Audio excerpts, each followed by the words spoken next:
Hello everyone, I'm Roger Lariosa and today we will be dealing with my explainer video highlighting the digital safety and security.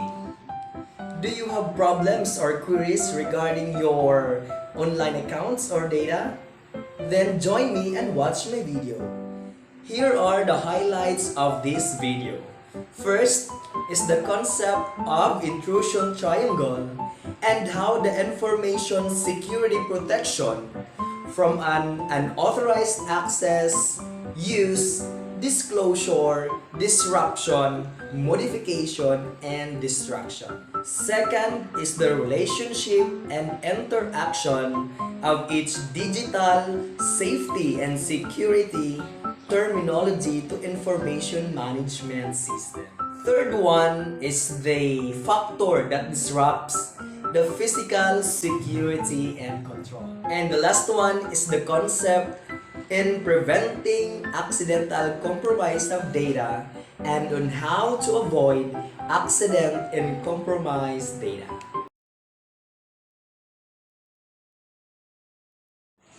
An intrusion detection system is a tool or software that works with your network to keep it secure and flag when somebody is trying to break into your system.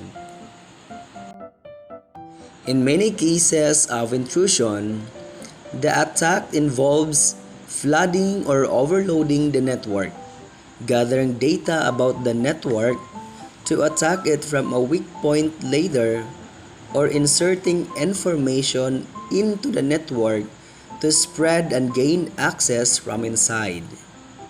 It's important to keep hacker detection tools active so you can prevent these vulnerabilities from getting into your system in the first place. Attackers can take several different approaches when attempting to penetrate a system.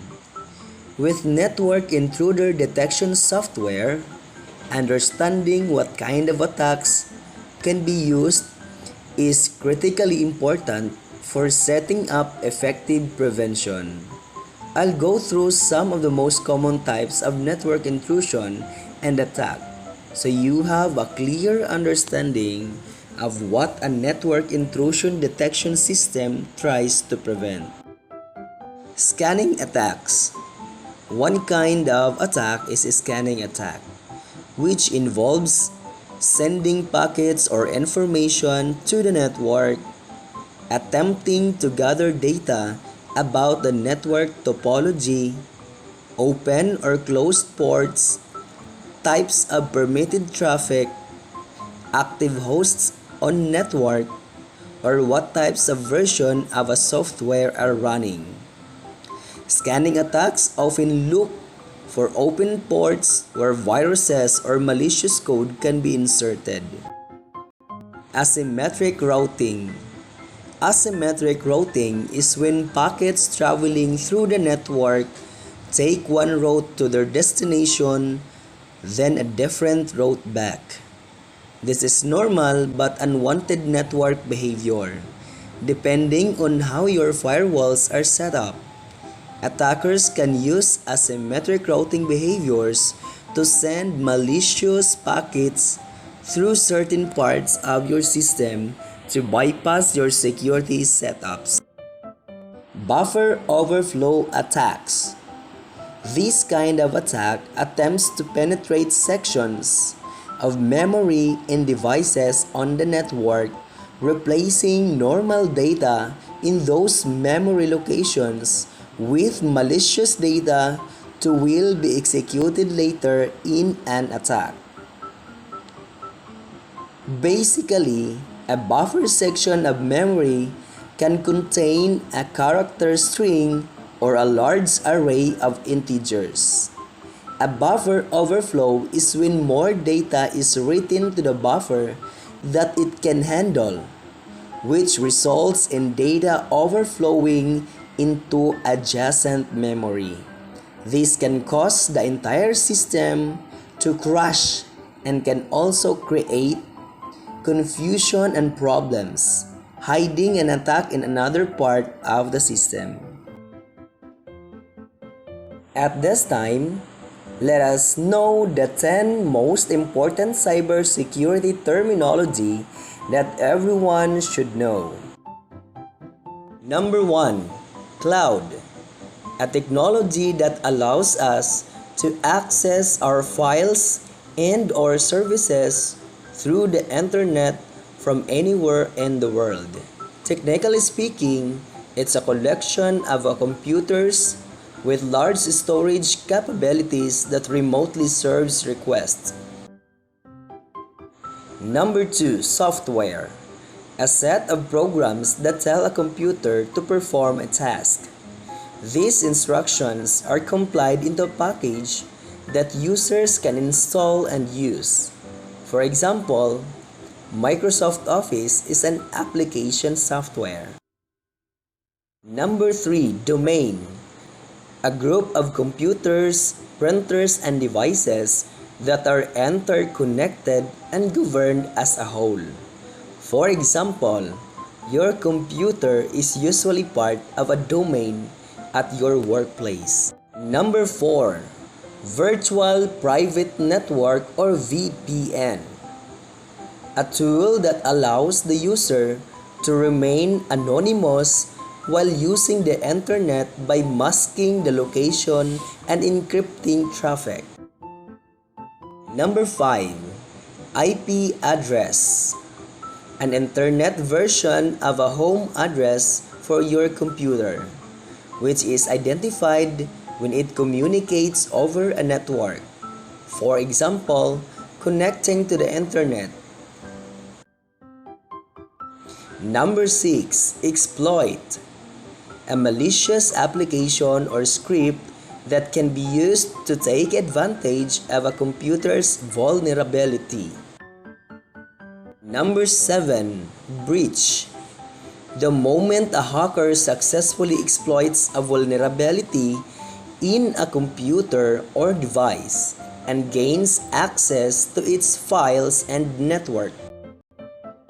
Number 8 is firewall. A defensive technology designed to keep the bad guys out. Firewalls can be hardware or software based. Number 9. Malware or the bad guy. An umbrella term that describes all forms of malicious software designed to wreak havoc on a computer. Common forms include viruses, trojans, worms, and ransomware. Number 10 is the virus. A type of malware aimed to corrupt, erase, or modify information on a computer before spreading to others. However, in more recent years, viruses like Stuxnet have caused physical damage. Since we are done already with the 10 terminologies, now let's move to the physical security. Physical security refers to the protection of building sites and equipment from theft, vandalism, natural disaster, man-made catastrophes, and accidental damage. It requires solid building construction, suitable emergency preparedness, reliable power supplies, adequate climate control, and appropriate protection from intruders. Here are the examples of the factor that disrupts the physical security and control. First is the natural events. It includes floods, earthquakes, and tornadoes. We also have other environmental conditions. Examples of these are extreme temperatures, high humidity, heavy rains, and lightning. We also have intentional acts of destruction that includes theft, vandalism, and arson. We also do have unintentionally destructive acts that includes spilled drinks, overloaded electrical outlets, and bad plumbing. Here are something you should do for physical security. Create a secure environment, building and room construction. Maximize structural protection. A secure room should have full height walls and fireproof ceilings. Minimize external access or windows. A secure room should not have excessively large windows. All windows should have locks.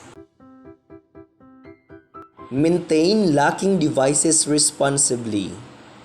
Locking doors and windows can be an effective security strategy as long as appropriate authorities maintain the keys and combinations responsibly. If there's a breach, its compromised lock should be changed. Be prepared for fire emergencies. In an ideal world, a secure room should be protected from fire by an automatic firefighting system. Note that water can damage electronic equipment, so carbon dioxide systems or halogen agents are recommended. If implemented, staff must be trained to use gas masks and other protective equipment. Manual firefighting equipment should also be readily available and staff should be properly trained in their use. Maintain a reasonable climate within the room. A good rule of thumb is that if people are comfortable, then equipment is usually comfortable. But even if people have gone home for the night, room temperature and humidity cannot be allowed to reach extremes. Note that it's not freezing temperature that damages desks, but the condensation that forms when they thaw out. Be particularly careful with non-essential materials in a secure computer room. Technically, this guideline should read no eating, drinking, or smoking near computers. But it is quite probably impossible to convince staff to implement such a regulation. Other non-essential materials that can cause problems in a secure environment and therefore should be eliminated include curtains, reams of paper, and other flammables.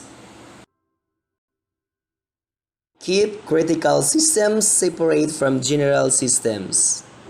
Prioritize equipment based on its criticality and its role in processing sensitive information.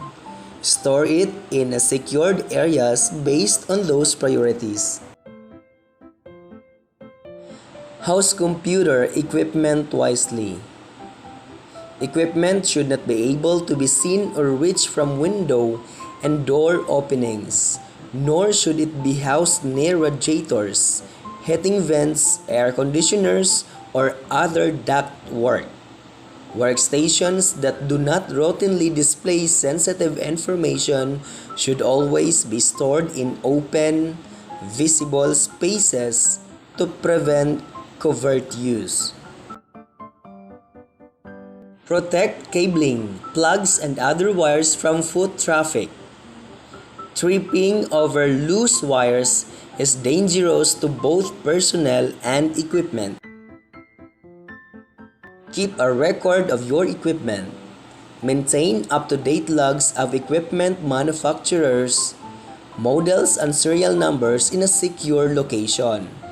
Be sure to include a list of all attached peripheral equipment. Consider videotaping the equipment as well.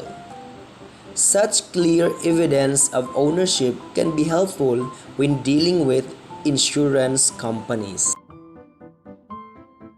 Maintain and repair equipment. Have plans in place for emergency repair of critical equipment. Either have a technician who is trained to do repairs on stuff or make arrangement with someone who has ready access to the site when repair work is needed.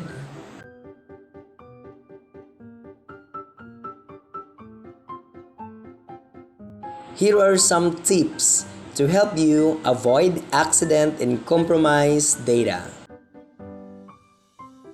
Keep computers in safe, dry, and dust-free areas. Low traffic locations are best to prevent physical damage to the computers. Back up data regularly. Then verify the backups by actually getting the data off the tape and back into the computers. Have a generator or battery backup system. Large power surges can destroy computer equipment, but even relatively low-level bursts of energy can erase the data on the hard drives. Uninterrupted power supplies give protection during lightning and electrical storms, so data can be saved or backed up during an outage. Protect equipment from static electricity that can erase data or damage components. Today's storage media is becoming more vulnerable to extraneous static discharge. Use virus detection protection programs and keep them updated. Viruses may not be as common as the news media makes them seem, but they do exist and they can be deadly to data. Use virus detection protection programs and keep them updated. Use the Ondo feature. Many installation and diagnostic programs offer Ondo desks that can restore systems to their original configurations if things go wrong. It's good practice to take advantage of this feature. And that's all my video. I hope you like it and thank you for watching.